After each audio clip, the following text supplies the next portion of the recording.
ITI technical master channel पर एक बार पुनः मैं आप सभी का स्वागत करता हूं। आज के वीडियो में हम लोग स्टील रूल की चर्चा करेंगे। स्टील रूल क्या होता है, स्टील रूल कितने प्रकार का होता है, यह किस धातु का बना होता है, इसका लिस्ट काउंट क्या होता है, अलग अलग कार्यों में इसका कैसे उपयोग करते हैं, इन सारी बातों की चर्चा इस वीडियो में करेंगे। यह एक साधारण मापी उपकरण है। आप लोग इसे डेली यूज में भी प्रयोग करते होंगे। 10th के पहले भी हम लोग मैथ में मेजरमेंट करने के लिए या ड्राइंग बनाने के लिए स्केल या स्टील रूल का प्रयोग करते आए हैं। इसमें जो क्लासिफिकेशंस है या जो क्वेश्चंस पूछे जाते हैं, उन सभी बातों की चर्चा हम लोग इस वीडियो में करेंगे। सबसे पहले यह एक साधारण मापी उपकरण है या सूक्ष्म मापी उपकरण है। तो यह एक साधारण मापी उपकरण है। यह किस धातु का बना होता है, तो इसमें सबसे पहले आप लोग स्टेनलेस स्टील लिखिएगा। Stainless steel, stainless steel, carbon steel और स्प्रिंग स्टील। स्प्रिंग स्टील, इन धातुओं में किसी भी धातु के द्वारा यह बनाया जा सकता है, लेकिन ज्यादातर जो बनता है वो स्टेनलेस स्टील का बनता है। ठीक है, अब इसका प्रकार की चर्चा करते हैं, इसका क्लासिफिकेशन की चर्चा करते हैं। तो कार्य के अनुसार इसका क्लासिफिकेशन सबसे फर्स्ट जो है वो है standard steel rule. Standard steel rule साधारणतः 1 फुट का होता है, 30 सेंटीमीटर का होता है। ठीक है, इसमें ऊपर की तरफ आप देखे होंगे, ऊपर की तरफ अलग ग्रेजुएशन होता है, अलग अंशांकन होता है। इसमें ऊपर की तरफ मैट्रिक सिस्टम में अंशांकन होता है, और नीचे की तरफ जो होता है वो ब्रिटिश सिस्टम में होता है, ब्रिटिश सिस्टम में। ठीक है, इसका अंशांकन आप लोग जानते होंगे, देखे होंगे, बावजूद मैं यहाँ पे करके आपको दिखा देता हूँ। जो ऊपर में रहता है वो 1 सेंटीमीटर को 10 भाग में बांटा जाता है, यानी कि 10 मिलीमीटर का रहता है। प्रत्येक मिलीमीटर पर एक एक लाइन रहती है। ठीक है, और 5वां लाइन लंबा होता है इस तरह से, और यहाँ पे लिखा रहेगा एक लिखा रहना। इसका मतलब ये 1 सेंटीमीटर हुआ, और 1 सेंटीमीटर के अंदर 10 मिलीमीटर। प्रत्येक 2 लाइन के बीच का जो गैप हुआ वो 1 मिलीमीटर का हुआ। साधारण जो मेजरिंग उपकरण से है उसके अंदर लिस्ट काउंट जो होता है वो मेट्रिक सिस्टम में 1/2 mm, यानी कि 0.50 mm होता है, लेकिन यहाँ पे 1 मिलीमीटर का है।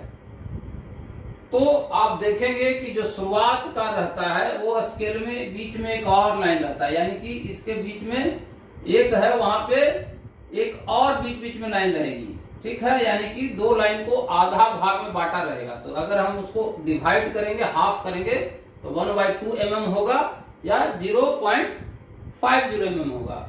यह स्केल के शुरुआत के कुछ सेंटीमीटर के अंदर ही होता है, पूरे स्केल में आपका नहीं रहेगा। तो जितना तक रहेगा आपको आसानी से दिख जाएगा। आप इसमें भी देख सकते हैं कि 10 सेंटीमीटर के अंदर जो अंशांकन किया हुआ है, ग्रेजुएशन किया हुआ है, उसमें 1 मिलीमीटर को भी डिवाइड कर दिया गया है, बांट दिया गया है। तो इसमें कंफ्यूज नहीं होना है। इसका जो लिस्ट काउंट होगा मेट्रिक सिस्टम में 0.50 होगा, और स्टील रूल के शुरुआत के कुछ सेंटीमीटर के अंदर यह आपको रहेगा। ठीक है, तो इसमें कंफ्यूज नहीं होना है। इसी तरह से आप अंशांकन कर दीजिए कंप्लीट। 5वां लाइन लंबा, 2 3 4 5वां, 1 2 3 4 5वां 3। तो इसी तरह से ये सेंटीमीटर आगे बढ़ते जाता है। साधारण जो 1 फीट में रहता है ऊपर में, यहां तक हम आएंगे तो 30 सेंटीमीटर। ठीक है, इस तरह से सेंटीमीटर में बटा रहता है। अब नीचे की तरफ आते हैं ब्रिटिश सिस्टम में। तो ब्रिटिश सिस्टम में इसका लिस्ट काउंट होता है 1/64 इंच, ठीक है, 1/64 इंच। इसका मतलब ये नहीं है कि पूरे स्टील रूल में नीचे की तरफ जो अंशांकन किया रहेगा, जो ग्रेजुएशन किया रहेगा, वो 1/64 इंच ही रहेगा। इसमें भी कुछ शुरुआत के बाद 3 से 4 तक, 3 से 4 इंच तक जो इसमें विभाग किया हुआ है वो 1/64 इंच का है, और बाकी 1/32 है, 1/16 है। 1/16 मतलब 1 इंच को 16 भाग में बांटा हुआ है। 1/32 का मतलब 1 इंच को 32 भागों में बांटा हुआ है। तो ये आप कंफ्यूज नहीं होना है। इसी तरह से अंशांकन रहता है। प्रत्येक चौथा लाइन लंबा होता है। इसमें ऊपर में 5वां लाइन लंबा था, इसमें पढ़ने के लिए दूसरा लाइन भी थोड़ा लंबा रहता है, और फिर चौथा लाइन लंबा होता है।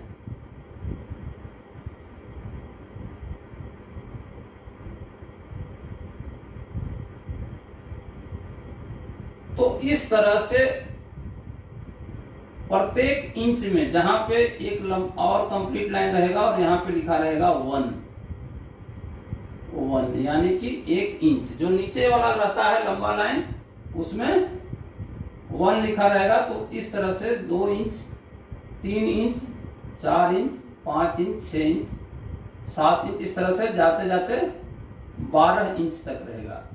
और आपको गिनती कर लेना है। प्रत्येक चौथा लाइन लंबा होता है, जिससे आपको काउंटिंग करने में आसानी हो, मेजरमेंट लेने में आसानी होती है।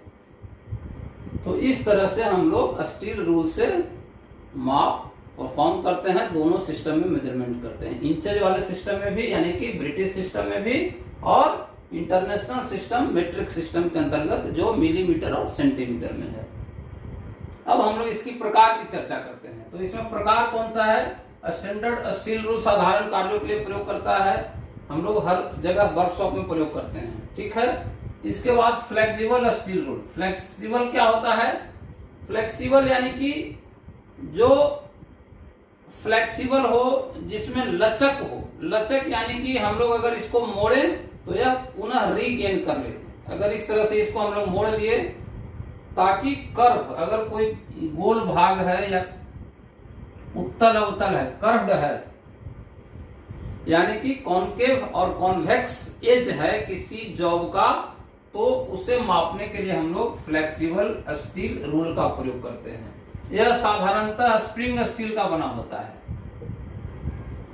स्प्रिंग स्टील का क्वालिटी है कि उसमें लचक आ जाती है, यानी कि वह डिफॉर्मेशन के बाद अपने, अगर डिफॉर्मेशन होने के बाद जैसे ही हम लोग बल हटाते हैं तो वह अपने पूर्ववत स्थिति में आ जाता है, तो उसको हम लोग कहते हैं फ्लेक्सिबल स्टील रूल, ठीक है।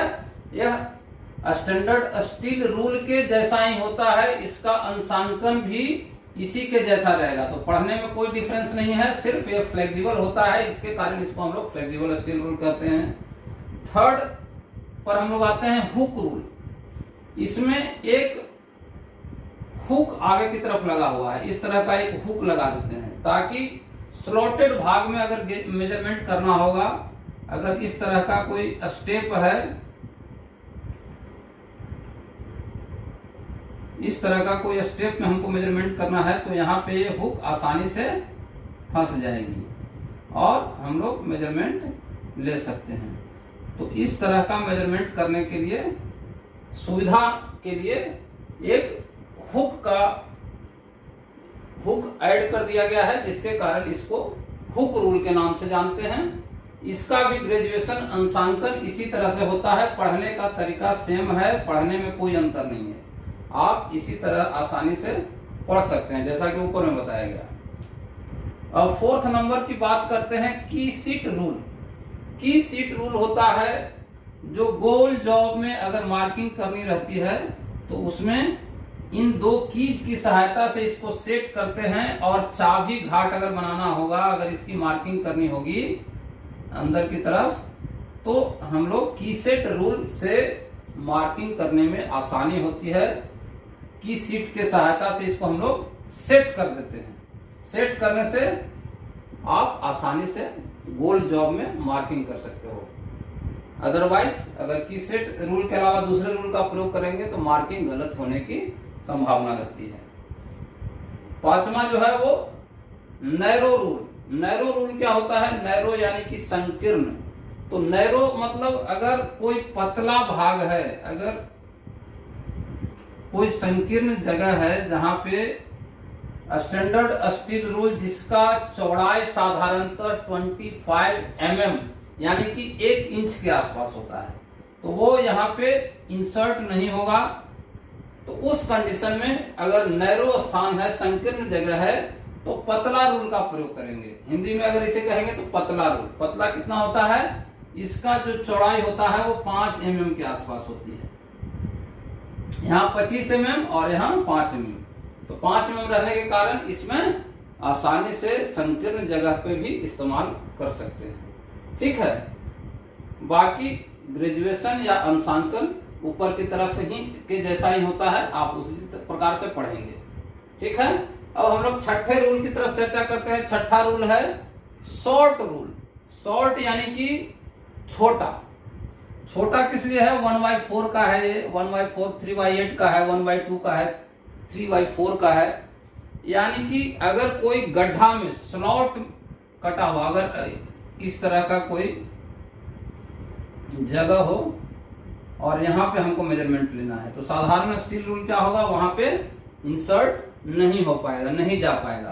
तो छोटे छोटे रूल हैंडल की सहायता से, ये हैंडल है, हैंडल की सहायता से सेट करके अगर कोई इंटरनल पार्ट में मेजरमेंट लेना हो, अगर गहराई में कोई माप लेना हो, तो इस तरह के रूल को हैंडल में लगा करके इंसर्ट करके प्रयोग किया जा सकता है। इसे हम लोग कहते हैं शॉर्ट रूल। ठीक है। अगला 7वां है श्रिंक रूल। श्रिंक यानी कि सिकुड़ जाना, श्रिंक हो जाना। जब हम लोग फोर्जिंग शॉप में जाते हैं या जहां पे धातु को पिघला करके मोल्ड तैयार किया जाता है, यानी कि मोल्डिंग शॉप में जाते हैं तो वहां पे पैटर्न बनता है। पैटर्न के अंदर मोल्टेन मेटल जो होता है उसको क्रूसिबल के द्वारा, क्रूसिबल जो बार होती है उससे हम लोग मोल्ड के अंदर डालते हैं। तो मोल्ड के अंदर जब डालेंगे और ठंडा जब होता है, उस कंडीशन में क्या होगा? सिकुड़ जाता है। क्यों सिकुड़ेगा? क्योंकि धातु की प्रॉपर्टी होती है गर्म रहने पर वो फैलता है, उसमें एक्सपेंशन होता है, और जब धातु ठंडा होता है तो वह सिकुड़ जाता है। तो प्रत्येक धातु का सिकुड़ने का कुछ न कुछ रेशियो है, उस रेशियो को कैलकुलेट करके इसमें श्रिंक रूल में बढ़ा दिया जाता है। मान लिया कि अगर हम लोग आयरन को मेल्ट किए हैं और अगर मोल्ड में हम लोग डाले, इस तरह के मोल्ड में अगर 6 mm और 20 mm के की सेट अगर बना रहे हैं, तो जो श्रिंक करेगा तो इसका श्रिंक रूल से अगर इसका मेजरमेंट करेंगे तो ये कुछ ज्यादा होगा इसका लंबाई और थोड़ा चौड़ाई ज्यादा होगा। उसी अनुपात में ज्यादा होगा कि सिकुड़ने के बाद, श्रिंक होने के बाद एक्चुअल साइज में आ जाए। एक्चुअल जो साइज है हमारा 20x6 वो आ जाए। लेकिन जब हम लोग इसका पैटर्न बनाएंगे, जब मोल्डिंग करेंगे धातु का, तो इसका जो साइज बनाएंगे वो श्रिंक रूल के अनुसार बनाएंगे और इसके साइज से कुछ बड़ा होगा। ठीक है, ताकि श्रिंक होने के बाद, धातु ठंडा होने के बाद अपने एक्चुअल साइज में आ जाए। 8 नंबर है फोल्डिंग रूल। फोल्डिंग रूल क्या होता है? फोल्डिंग रूल के अंदर हम लोग अगर बड़ा साइज का मेजरमेंट लेना है, ज्यादा बड़ा मेजरमेंट है, तो साधारण स्टील रूल को रख रखाव में दिक्कत होती है, तो उसको हम लोग फोल्ड कर देते हैं। फोल्ड करने के लिए क्या करते हैं? रिवेट लगा दिए, इस तरह से रिवेट लग गया और रिवेटिंग करके 4-4 फीट तक का रूल हम लोग इसमें आसानी से रख सकते हैं और इसको खोल करके मेजरमेंट बड़े साइज का लिया जा सकता है। तो इसे रखने में आसानी हो, रख रखाव आसान हो और एक्यूरेट मेजरमेंट हो, बड़े आकार का अगर जॉब हो उसको मापना हो तो हम लोग फोल्डिंग रूल का प्रयोग करते हैं। इसके अलावा फ्लेक्सिबल स्टील टेप आता है जो कि 10 मीटर का, 9 मीटर का, 5 मीटर का फ्लेक्सिबल टेप आता है,